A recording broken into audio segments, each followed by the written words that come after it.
अहमदाबादहून लंडनला निघालेल्या एअर इंडियाच्या विमान दुर्घटनेला आज 1 वर्ष पूर्ण होतंय।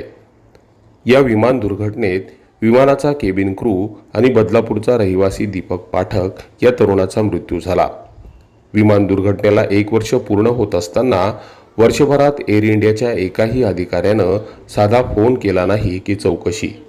अपघात कुणाच्या चुकीमुळे झाला हे वर्षभरानंतरही समोर आलेलं नाही। सरकारनं यात लक्ष द्यायला हवं। वर्षभरापासून आमच्या भावनांशी खेळलं जातंय अशी खंत दीपकच्या वडिलांनी बोलून दाखवली। दीपक हा पाठक कुटुंबाचा एकुलता एक मुलगा आणि कुटुंबाचा आधारस्तंभ होता। दीपक गेल्यानंतर त्याचे वृद्ध आई वडील अजूनही त्या दुःखातून बाहेर आलेले नाहीत। दीपक गेल्यानंतर वृद्ध आई वडील घरात एकटेच असतात, त्यामुळे त्यांची काळजी घेण्यासाठी दीपकची मोठी बहीण गेल्या वर्षभरापासून त्यांच्याच घरी राहून आई वडिलांना आधार देते।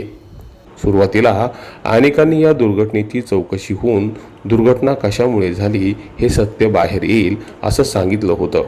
मात्र वर्षभरानंतर या विमान दुर्घटनेसंदर्भात आणि मृतांच्या कुटुंबाबाबत कुणालाही काही घेणं देणं नाही।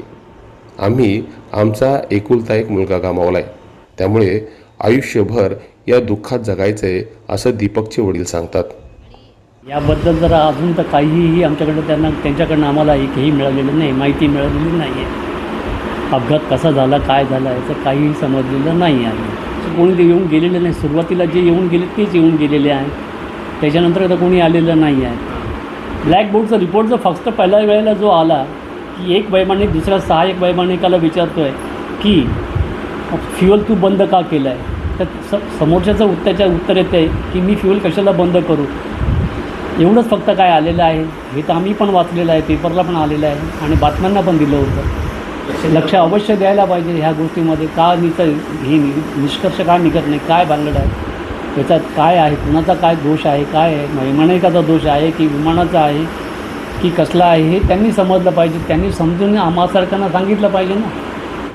या विमान दुर्घटनेची कोणतीही चौकशी होऊ नये, अन्यथा सत्य बाहेर येईल आणि त्यामुळे हे प्रकरण दाबून टाकण्यासाठी मृतांच्या कुटुंबियांच्या पाठीशी कुणीही उभं राहत नाहीये हे खरं वास्तव आहे।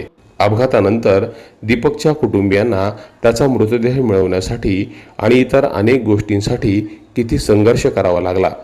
या सगळ्यात त्यांना अनेकांनी किती त्रास दिला, या सगळ्याची माहिती दीपकच्या कुटुंबियांनी दिली। मात्र त्या मानसिक त्रासाची यादी इतकी मोठी आहे की ते शब्दात मांडणं शक्य नाही। Public media bureau report.